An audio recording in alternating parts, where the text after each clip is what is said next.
So how much power is actually too much for the road?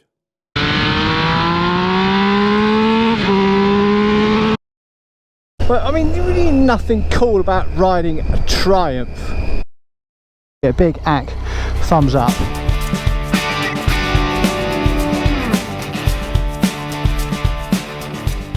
$150 brake, are you kidding me? Is that all your bike has got? That's something I genuinely hear people say quite an awful lot of time now. Not racers, not Isle of Man lunatics, just people riding on the road. And quite frankly, got me thinking, you know, when did 150 brake horsepower become not enough? But here's the rub, boys and girls. Here's the takeaway from today's video. Quite frankly, anything over 150 brake on the road is completely and utterly pointless. Are they fun? Yes. Impressive to ride?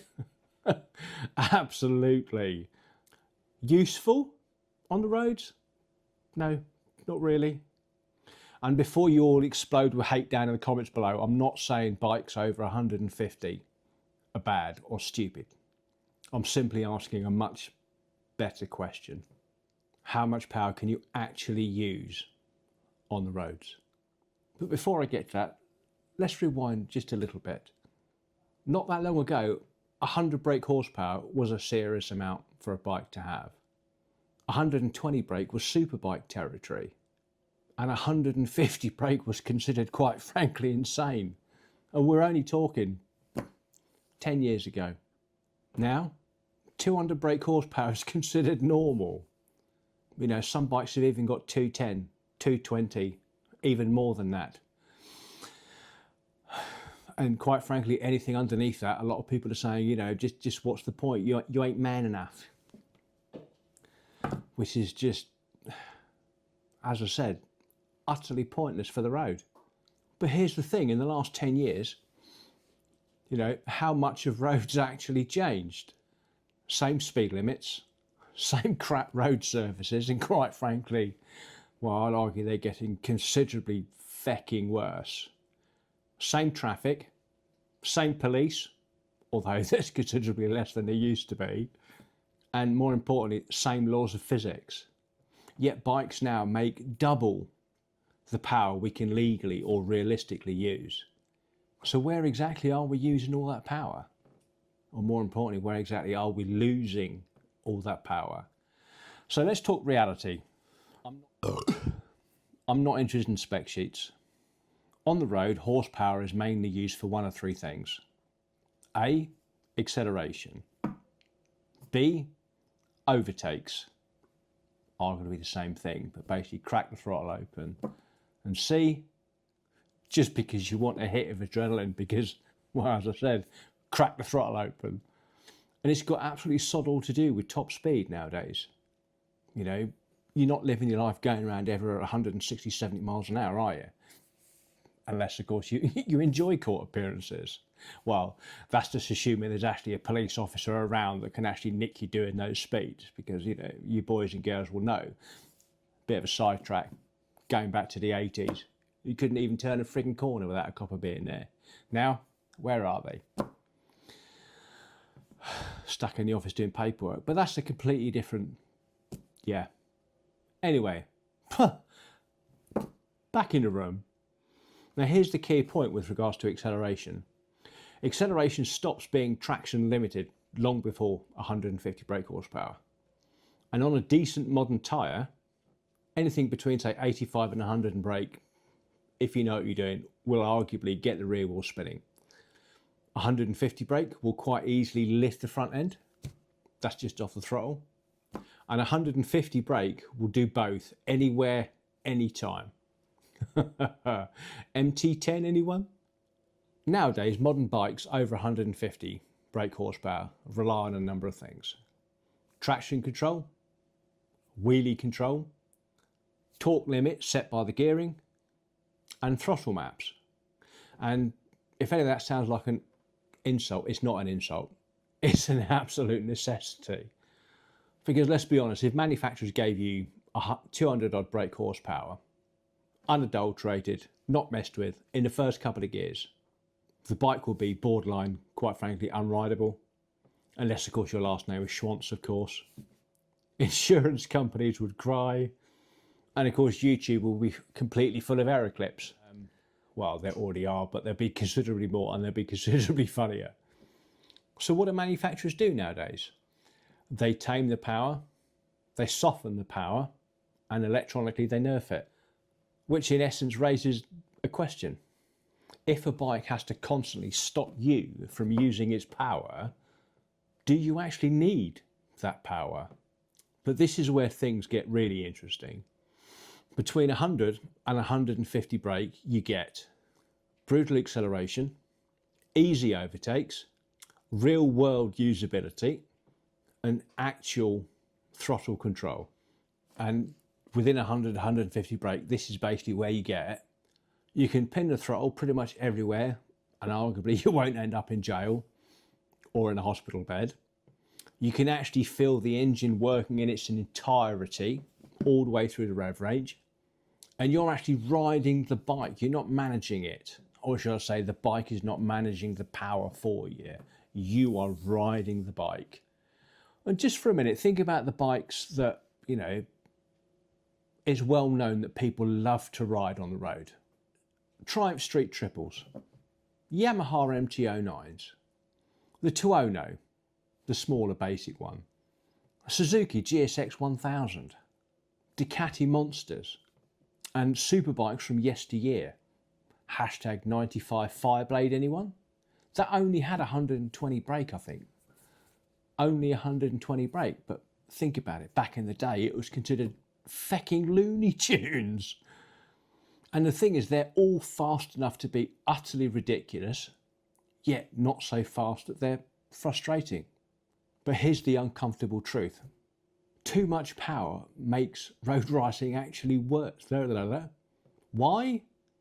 Because A, you're always short shifting. You're always constantly holding back and reining the throttle in. Subsequently, you can't explore the rev range. You just can't get there. There's just not enough bloody road.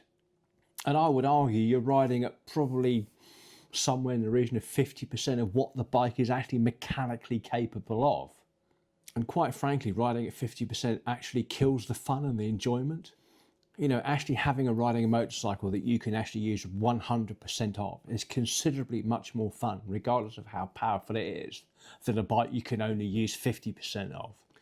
You know, that's why I hear all the time you get some people who come off 200 brake horsepower superbikes and they say, yeah, that was absolutely fucking amazing, but it's just too much.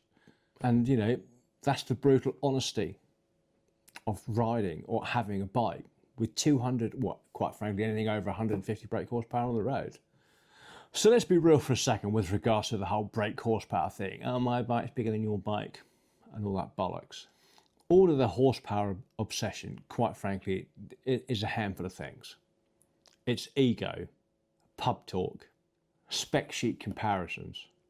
Mine's bigger than yours. And all that playground shit. And that's absolutely fine. Motorcycling has always had that. I mean, you want to go back to, what was it, the late 80s, early 90s? And the gentleman's agreement, if any of you are old enough to remember, hashtag like me, the gentleman's agreement between, I think it was Honda, Kawasaki and Suzuki to limit their bikes to, it wasn't the brake horsepower, but to a voluntary 186 miles an hour. Do you remember that?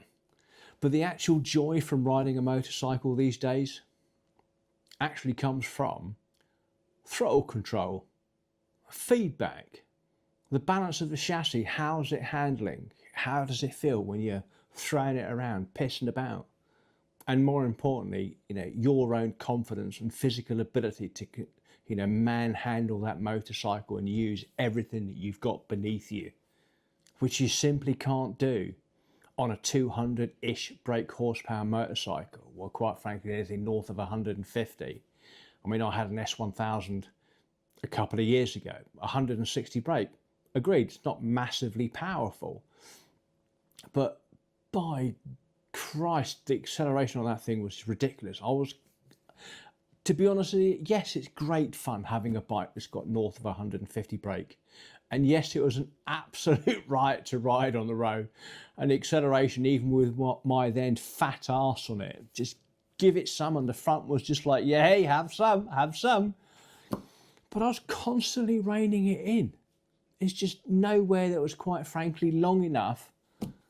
Well, there are a few paces, but generally, constantly reining it in, it's just too much.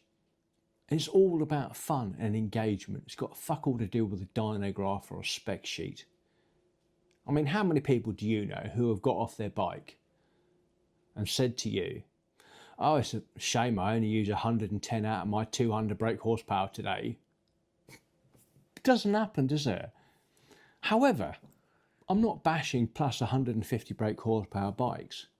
You know, they have their place. Track riding, drag racing, autobahns, or quite frankly, in this day and age, just owning something just for the sheer bloody hell of it. And that's absolutely valid. No issues with that whatsoever. But for normal road riding on the shit state that is British roads right now, too much. Far too much. But if you think about your average kind of riding, where you're going to be doing, what you're going to be doing, twisty B roads, mountain passes, Sunday afternoon blats, I would argue that 150 brake I would argue already that 150 brake is already borderline overkill. And quite frankly, anything beyond 150 brake horsepower is just pure theatre for the roads. So wrapping up, is 150 brake horsepower enough or too much for the roads? No, I would argue quite frankly it's more than enough for the roads. I'll give you an example. Over the last couple of years, courtesy of Triumph in Wellingborough, I have ridden the previous 1050 RS, Speed Triple, and the new 1200 RS. Jesus H. The 1200 RS is just an absolute beast, sounds glorious, handles wonderfully, but it's just ridiculous. I kept finding myself all the time just reining it in, not really redlining it, because it was just too much. I'd have to stop and slow down for something, which is utterly ridiculous. But whereas the 1050, it felt, I would argue, it felt a little bit underpowered, basically because I could use all of it, all of the time. And I think that's just about the sweet spot. You know, you can use all of it, and arguably in certain circumstances you're wanting more, but the point is you're using the whole bike and its mechanical capability. In essence, about 150 brake horsepower, it's enough to scare you. It's enough to thrill you. And quite frankly, it's enough to outrun your talent if you think you know how to ride a bike, but in reality you really don't. After that, you're not really buying performance, not that you can use on the roads anyway. You're just buying bragging rights down the pub on a Friday night with your mates. Fucking pointless. And honestly, the best road bike isn't the most powerful one. It's the one that makes you grin the most every time you snap open the throttle. Anyway, thanks for watching, and if you enjoyed this video enough to want to argue the toss with me about it, please like the video, drop me a comment below in your opinion telling me how much power you think is enough, and consider subscribing to the channel if you want more hot takes on everything motorcycling. Ride safe, people, and use what you got. I'm Mac, thanks for watching, see you on the next one.